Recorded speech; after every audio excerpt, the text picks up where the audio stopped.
buenas, bienvenidos una semana más aquí a Profesor Ciencia. Hoy comenzaremos, como no, con un problema de matemática. En este caso empezamos con las derivadas.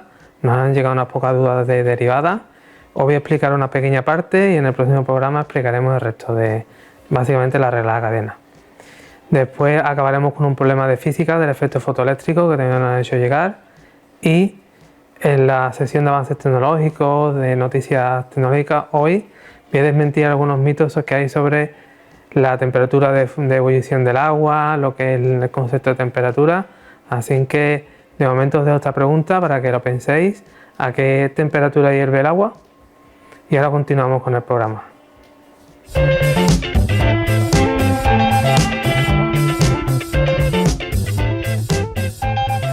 Bueno, comenzamos con derivada, ¿vale? Vamos a comenzar explicando lo que es la definición de la derivada y haremos estas dos derivadas, tanto por su definición como por sin la definición, es decir, aplicando básicamente la regla de la derivada, ¿vale? Ya os he dicho antes que en el próximo programa explicaremos la regla de la cadena. Hoy básicamente nos vamos a limitar a que entendáis bien lo que es la definición de derivada y cómo se hace una derivada simple, ¿vale? Antes de hacer la derivada vamos a poner aquí la formulita de la definición de la derivada, ¿vale? La definición de una derivada siempre se pone aquí una prima. Si fuera la segunda derivada pues llevaría dos primas.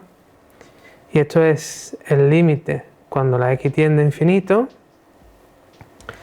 de f de x más h, que ahora explicaré lo que es, menos f de x partido h. No os asustéis, ¿vale? Que esto es muy sencillo.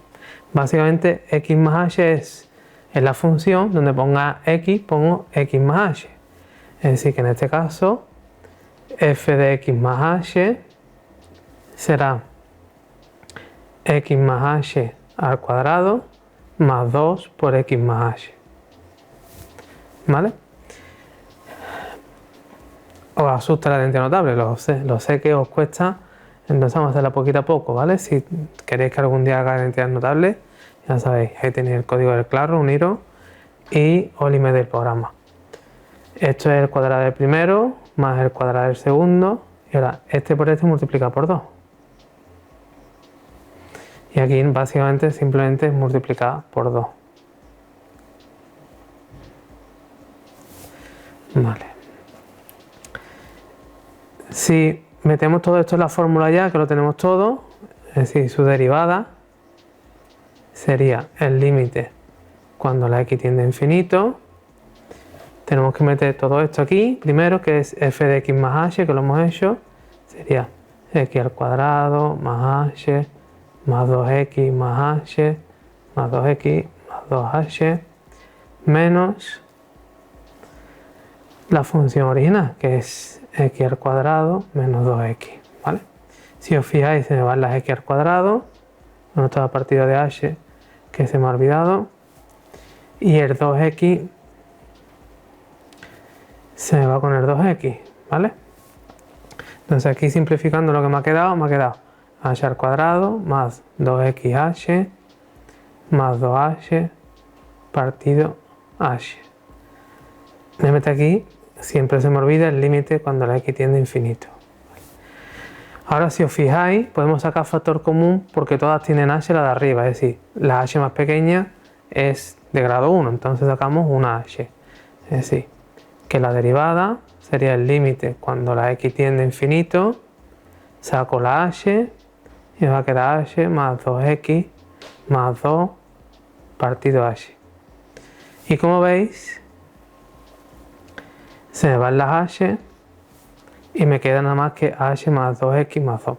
Y acabo de ver que aquí he metido un fallo muy gordo, que esto es el límite cuando en vez de x es cuando la h tiende a 0, ¿vale? Si vamos a cambiarlo en todo, he cometido un fallito. Cuidadito, es cuando la h tiende a 0, ¿vale? Así que todo esto lo cambiamos, es cuando la h tiende a 0. Me he equivocado con la oblicua.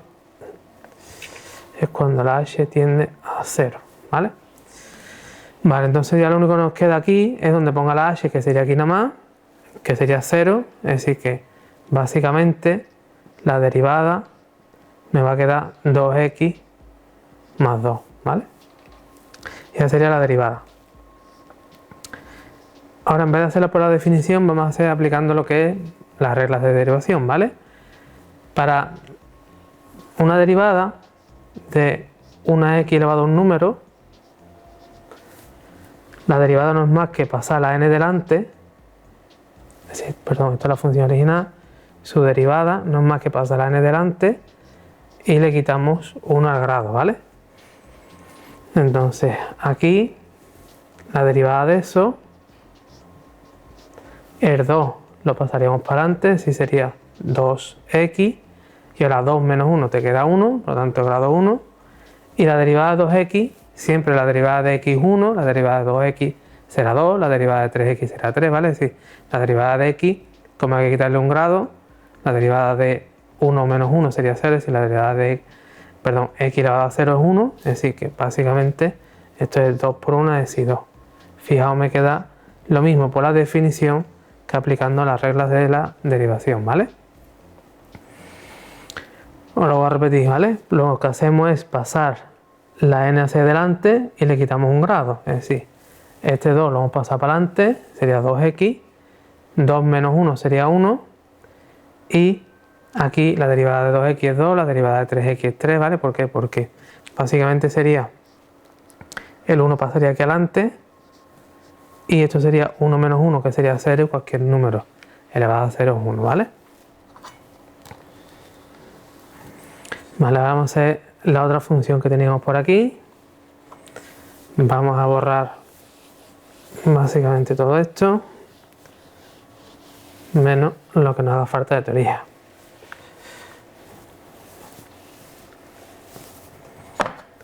Vale, es decir que primero que tenemos que hacer, que es f de x más h. Y si donde ponga la x, pongo x más h. Es decir, que esto sería x más h más 1 partido de 2. Vale, ya una que tenemos x de x más h sustituimos ahora la función de aquí. Vale, es decir, la derivada, no nos olvidemos que es el límite cuando la h tiende a 0, ¿vale? Metemos esto de aquí, que sería 3x más 3h entre 2 más 1 medio, menos la función en sí, que sería 3x partido 2, ¿vale? Menos 1 medio, ¿vale? Todo esto partido de h, ¿vale? Aquí este 3 medio de x se va con este 3 medio de x, ¿vale? Y este 1 medio se va con este 1 medio de aquí, ¿vale? Entonces, básicamente, esto me va a quedar el límite cuando la cuando la h tiende a 0, de 3h partido 2 partido de h, ¿vale? Básicamente las h se me van y no hay que sustituir nada, directamente la derivada queda 3 medio, ¿vale? Ahora vamos a comprobar por la regla de la derivación si la hemos hecho bien, ¿vale? Es decir, esta derivada no os asustéis, ¿vale? Yo diría que el 2 olvidaréis de, ¿vale? Antes que nos expliquemos la semana que viene la regla de la cadena, ¿vale? Es decir, como no existiera, y antes hemos dicho que la derivada de x era 1, es decir, en este caso va a ser 3, ¿vale? La derivada de cualquier número es 0, es decir, la derivada de un número como un número constante no tiene derivada, es 0, es decir, y el 2 lo ponemos ahora, es decir, que básicamente la derivada, aplicando las reglas de la derivación, os recuerdo que la derivada de 3x es 3, la derivada de un número es 0, y después ponemos el 2, y ya lo aplicaremos la semana que viene, la regla de la cadena, y veréis que se puede hacer de otra forma, ¿vale? Pero básicamente nos sale lo mismo, por lo tanto lo hemos hecho bien tanto por la definición como por la regla de la derivación, ¿vale? Y ahora continuamos con más contenido aquí en el Profesor Ciencia.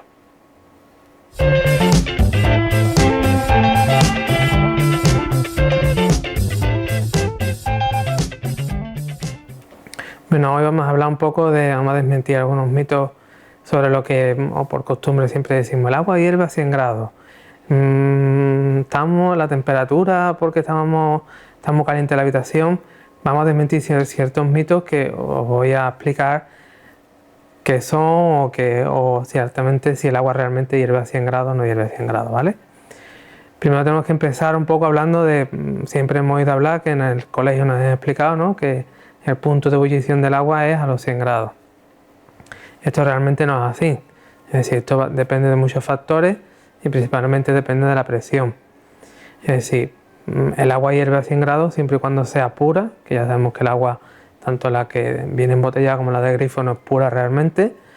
Y si fuera realmente pura, necesitaríamos una atmósfera de presión, que eso solamente ocurre en España, en Murcia y Alicante. Si por ejemplo aquí en Andalucía el agua no hierve a 100 grados, es decir, hierve un poquito más, porque estamos a nivel del mar, bajo nivel del mar. ¿Qué pasa si vamos subiendo una montaña? Cada vez la presión es menor, es decir, la presión atmosférica, que es, para que me entendáis, lo que sentimos nosotros en nuestras cabezas, es decir, la presión atmosférica, cada vez que vamos subiendo, la presión disminuye y eso hace que la temperatura de ebullición del agua cada vez sea más pequeña. Es decir, tenemos hablando de, por ejemplo, si subiéramos al Everest o subiéramos al Veleta o fuéramos a Sierra Nevada, la temperatura de ebullición del agua estaría en torno a entre 80 y 90 grados. Es decir, que por ejemplo una montañista, si quiere calentar agua para tomarse un café, va a ser súper más rápido. Sin embargo, si quiere hacer de comer, va a tardar más tiempo en hacer de comer, ya sabéis, porque depende de la presión.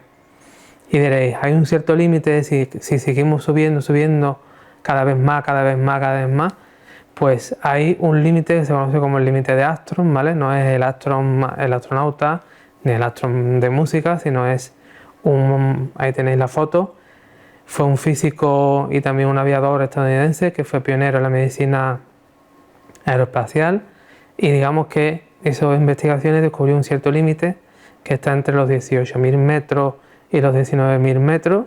Para que os hagáis una idea, no sé si hace un par de años visteis las noticias que saltó, no me acuerdo ahora muy bien el nombre, pero la patrocinaba Red Bull, saltó por el doble de esa altitud al vacío. Pues digamos que el límite se sitúa entre 18 y 19.000 metros, que se conoce como la línea de Armstrong, y ahí la temperatura de ebullición del agua, atención porque esto es importante y os va a chocar un poco, es 36,5 grados. Y diréis, es la temperatura del cuerpo humano, es decir, que básicamente si subiéramos a ese límite de Armstrong, todo el agua de nuestro cuerpo, es decir, todas nuestras membranas, todo lo que tuviera agua en nuestro cuerpo, se secaría, es decir, se evaporaría, es decir, pasaría a ebullición, es decir, se evaporaría a gas. ¿Qué es lo que pasa? Que para eso se construyó lo que son los trajes presurizados, es decir, los trajes de los astronautas. No es para que la sangre no hierva, o no es para que, aparte de no respirar en el espacio porque no hay aire, sino es básicamente para que nuestro cuerpo no se deshidrate cuando pase esa línea de Armstrong, ¿vale? Y algunos preguntaréis, ¿y qué pasa con la sangre? ¿También hierve? ¿También cambia? Pues sí, pero lo que pasa es que la temperatura de ebullición de la sangre a esa línea de Armstrong más o menos, o a la presión más o menos que estamos acostumbrados, en torno a unos 46 grados centígrados, ¿vale? Y digamos que nuestro propio cuerpo es un cuerpo, digamos que como el traje astronauta, es decir, es un cuerpo que mantiene una presión constante, que es la tensión que vulgarmente que nos tomamos cuando tenemos una tensión alta. Esas presiones o esa tensión de nuestro cuerpo mantiene nuestra sangre, digamos, en forma líquida, ¿vale? ¿Y qué otros factores influyen en el que el agua hierva o no hierva a 100 grados? La temperatura. Yo tenía un concepto un poco raro, pero antes de hablar de temperatura me he ido a hablar de los montañistas, a hablar de la presión, y no hemos hablado de qué es exactamente que el agua o cualquier sustancia líquida pase a forma gaseosa o evapore. Básicamente nos tenemos que ir a la teoría cinética molecular, que eso nos lo he explicado en la ESO o a principio de bachillerato, o lo que estudiamos en su época nos lo explicaron, ¿vale? La teoría cinética molecular nos dice que cualquier sustancia, ¿vale?, está compuesta por moléculas que están en continua vibración. Esa vibración o esa velocidad de vibración es la temperatura que tiene asociada una sustancia, ¿vale?, que lo que determina es el movimiento de esas partículas. Es decir, la temperatura no mide la calor, sino mide la energía interna o en este caso el movimiento de las partículas, ¿vale?, que tiene una sustancia. A mayor se hace el movimiento de vibración, ¿vale?, mayor será la presión, ¿vale?, y por lo tanto tendremos un estado líquido o gaseoso. ¿Qué significa uno u otro? Por ejemplo, cuando estamos en estado líquido, ¿vale?, esas partículas están en vibración, ¿vale?, están en continua vibración una con la otra, tienen una fuerza de unión entre ellas, una fuerza de repulsión, digamos que estamos en estado líquido. ¿Qué pasa si vamos aumentando esa presión? ¿Qué pasa si cada vez las partículas se mueven con mayor velocidad o mayor vibración? Aumentaría la temperatura, por supuesto, porque ya he dicho, la temperatura está asociada con la vibración y no con la calor, es decir, porque depende de la energía interna, que es la vibración, y lo que pasa es que a mayor vibración de las partículas, digamos que se aguantan menos entre ellas y lo que hace es distanciarse. Por eso que siempre nos decían, ¿verdad?, eso, un gas intenta ocupar todo el espacio disponible, básicamente porque lo que hace es repelerse una de la otra, ¿vale? Eso es ebullir, es decir, aumentar las vibraciones, lo que hace es pasamos de un estado líquido a un estado gaseoso. Lo mismo pasa con la solidificación, pero al contrario, lo que queremos es que cada vez vibren menos y la temperatura irá disminuyendo. Y aquí sí que hay un cierto límite que nos marca la física, en concreto el tercer principio de la termodinámica, que nos dice que no hay ningún estado con temperatura de 0 Kelvin. Y algunos diréis, Kelvin, centígrados, ya sabéis que son escalas distintas, no el 0 grados centígrados, sino el 0 Kelvin. 0 Kelvin es imposible por el tercer principio de la termodinámica. Sí que es verdad que ha habido investigaciones, ha habido pruebas en laboratorios del MIT de Estados Unidos donde se ha conseguido conseguir estados en el que la vibración es prácticamente nula, pero no es del todo nula, es decir, se ha llegado casi al 0 absoluto Kelvin, pero no del todo, ¿vale? Así que eso es casi inalcanzable, es decir, ¿qué quiere decir? Que cualquier partícula, incluyendo nosotros, nuestras partículas internas están en continuo movimiento y esa es nuestra temperatura, ¿vale? La temperatura de ebullición del agua, como ya he dicho, depende básicamente de esas vibraciones y de cómo esté el agua también, es decir, no solamente de la presión o de la constante vibración de las moléculas, sino que va a depender de que el agua sea pura o no sea pura. Vamos a suponer que el agua es pura, es decir, pues ya sabéis que el agua embotellada o el agua de grifo viene con cloro, calcio, bicarbonato. Vamos a suponer que tenemos agua pura y esa agua pura a una presión de una atmósfera, ¿vale?, hirviría a 100 grados. Pero ¿qué pasa si yo echo, por ejemplo, en torno a unos 60 gramos de sal? Pues que ya ese agua no hierve a 100 grados, sino hierve a 1 grado más, es decir, sería 101 grados lo que herviría, ¿vale? Si 60 grados y 1 litro de agua pura aumentaría 1 grado, ¿vale? Y lo mismo pasa con el punto de congelación o punto de fusión, que también en este caso lo que haría era aumentar, de que cuando hiele o cuando hace mucho frío en la carretera se echa sal, básicamente para derretir para que no haya hielo y el punto de congelación aumente y no se produzcan placas de hielo, ¿vale? Y eso depende de que el agua no sea pura, es decir, si el agua fuera pura no habría forma o no conseguimos mezclarla con otras sustancias. ¿Para qué serviría echarle sal? En este caso echamos sal para aumentar el punto de fusión. Y esto no lo tenía preparado, pero hago un pequeño paréntesis en esto y con esto acabo. Siempre os animo a investigar o a que estudiéis ciencia. En este caso hago un llamamiento a concienciar lo que es el agua. Y todo el mundo sabemos que estamos en plena sequía. El agua es muy importante. En próximos programas hablaré de la importancia del agua. Ya he habido escuchar que dentro de nuestro cuerpo las membranas, las células, es decir, todo depende del agua. Es un bien necesario. Estamos en plena sequía. Por favor, haced un buen uso del agua. Y espero que este vídeo os haya abierto un poco los ojos de algunos mitos que siempre nos han metido en la cabeza, de que el agua hierve a 100 grados, de que tenemos temperatura porque tenemos calor, ¿vale? Ya sabéis, espero que sabéis distinguir algunos términos de otros y que os haya ayudado este vídeo. Ahora seguimos con más contenido en el Profesor Ciencia.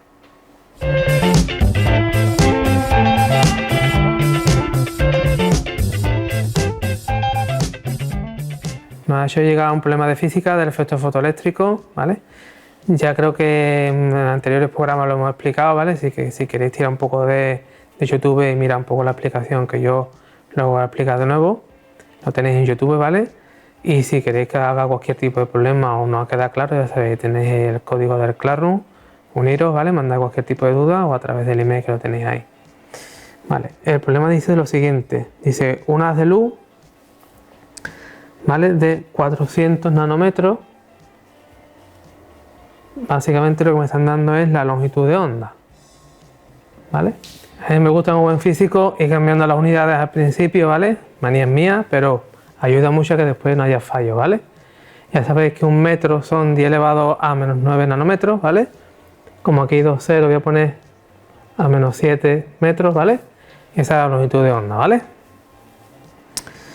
Dicen sí sobre un fotocátodo de Celly, ¿vale? No os preocupéis, una lámina así, más o menos. Yo soy malo dibujando. Vale, mientras dibujo estas cosillas os recuerdo que el efecto fotoeléctrico es muy importante. Ya sabéis que le dieron el premio Nobel a este. Gracias a esto, bueno, pues tenemos GPS, las puertas de los ascensores se abren automáticamente. Sí, le dieron el premio Nobel a este porque fue una ley muy importante que enseguida tuvo demostraciones y hoy en día pues fundamental, ¿vale? También nos da el trabajo de extracción, que os recuerdo que el trabajo de extracción es la energía mínima necesaria para arrancar un electrón de nuestra lámina, que en este caso es de celio, ¿vale? Lo que pasa es que nos da una unidad un poco rara, ¿vale? No rara para alguien que esté estudiando física, que es electronvoltio, que hay que pasarlo a Joule, ¿vale? No os preocupéis porque es un cálculo muy sencillo, que básicamente, como tenéis el enunciado ahí, ¿vale? Os da la carga del electrón y básicamente un electronvoltio no es más que la carga del electrón. Ya digo, tenéis los datos, ¿vale? El enunciado. Y así tendríamos el trabajo de extracción, ¿vale? Ahora pongo lo que da, ¿vale?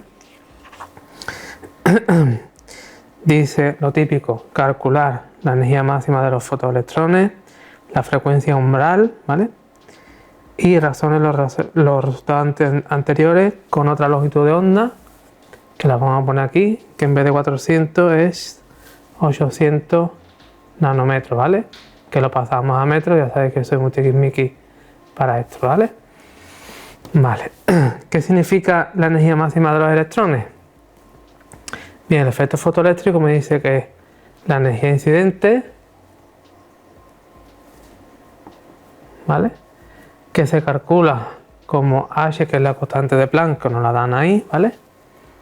¿Vale? Por la frecuencia, ¿vale? En este caso no me da la frecuencia, pero sí me da la longitud de onda, ¿vale? Si os fijáis en los datos, os da la velocidad de la luz. Y eso básicamente para que pongáis que la frecuencia es la velocidad de la luz partida de la longitud de onda, ¿vale? Es igual al trabajo de extracción, que es H por la frecuencia umbral, que es la frecuencia, digamos, del metal o de los electrones que hay ahí, ¿vale? Para que nos entendamos, es decir, si conseguimos que esta energía sea igual que la frecuencia de resonancia de ese metal, arrancaremos el electrón. Si no es igual, es más pequeña, no se produce el fenómeno, y si es mayor, se produce el fenómeno y habrá energía cinética máxima. Entonces habrá energía cinética máxima, ¿vale? Normalmente la energía cinética es un medio de la masa por la velocidad al cuadrado, ¿vale? También hay profesores que lo explican como Q por voltaje, ¿vale? Yo en el momento lo voy a dejar como un medio de la masa por la velocidad al cuadrado, ¿vale? No me piden nada más, lo dejamos así. Vale. Yo tengo ya más o menos los cálculos por aquí.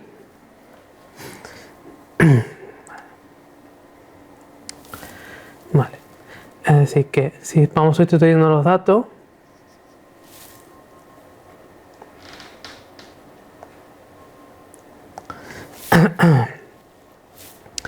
en este caso la frecuencia a mí me queda 7 de incidente, ¿vale?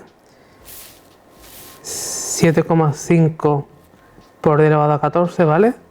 Hercios segundo a la menos 1, ¿vale? Lo calcula con esto, ¿vale? Es decir, la longitud de onda he puesto aquí 400 y esto es 3, vamos a ponerlo aquí, no quepa duda. 4 por 10 elevado a menos 7, ¿vale? Y esto me ha quedado hecho, ¿vale? Vale, el trabajo de extracción que he dicho antes, que ahora pondría los datos, lo tengo también por aquí calculado, lo podemos pasar a Julio. Si yo no me equivoco mal, me ha quedado 2,8 por 10 elevado a menos 19 julios, ¿vale? Es decir, que esto será 2,8 por 10 elevado a menos 19 julios más la energía cinética. Es decir, esto que está aquí sumando pasaría para allá restando y obtendríamos que la energía cinética máxima es igual a 2,09 por 10 elevado a menos 19 julios, ¿vale? ¿Vale? Repito, aquí la complejidad es pasar el trabajo de extracción a julio. Os recuerdo que un electronvoltio es la carga de un electrón, ¿vale? Y como me daban longitud de onda, tengo que utilizar esta formulita para calcular la frecuencia, ¿vale? No tiene más historia, ¿vale? Y el siguiente apartado me dice, oye, ¿qué pasaría si la longitud de onda fuera esta, ¿vale? Vale. Para eso sería bueno calcular la longitud de onda umbral, ¿vale? Que nos pide en el apartado B. Si tengo el trabajo de extracción, que es igual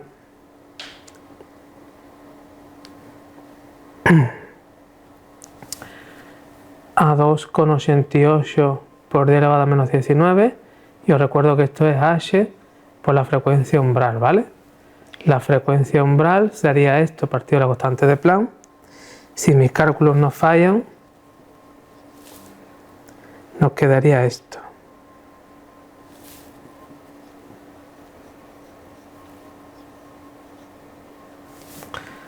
¿Vale? Si os fijáis, en el apartado A se ha podido producir el fenómeno porque esta frecuencia es mucho mayor que esta, ¿vale? Vale. Si calculamos la nueva frecuencia para 8 por 10 a la menos 7 metros, ¿vale? No tengo hecho el cálculo, pero ya os digo que va a salir menor, básicamente porque está dividiendo, y la frecuencia va a salir mucho más pequeña.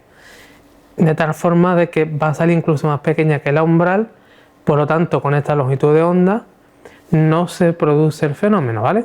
Podéis hacer el cálculo, ¿vale? Simplemente dividir la velocidad de la luz entre 8 por 10 a la menos 7, queda más pequeño que la umbral, por lo tanto no se produce el fenómeno, ¿vale? Esta es la umbral que lo tenemos, a partir de ella más grande se produce y tendremos energía cinética, y cuando más pequeño, que es en este caso, no se produce el fenómeno, ¿vale? Y hasta aquí el problema de física, espero que os haya quedado claro. Hago un pequeño resumen. Hemos explicado las derivadas, hemos decir los primeros pasos de la derivada. En el siguiente programa explicaremos la regla de la cadena. De física hemos hecho un ejercicio de efectos fotoeléctricos y hemos hablado de los mitos de temperatura, ebullición del agua, ¿vale? Espero que haya resuelto las dudas que tengáis. Ya sabéis, cualquier tipo de duda, no tengáis reparo, nos la mandáis al Classroom o a través del email, y hasta la semana que viene.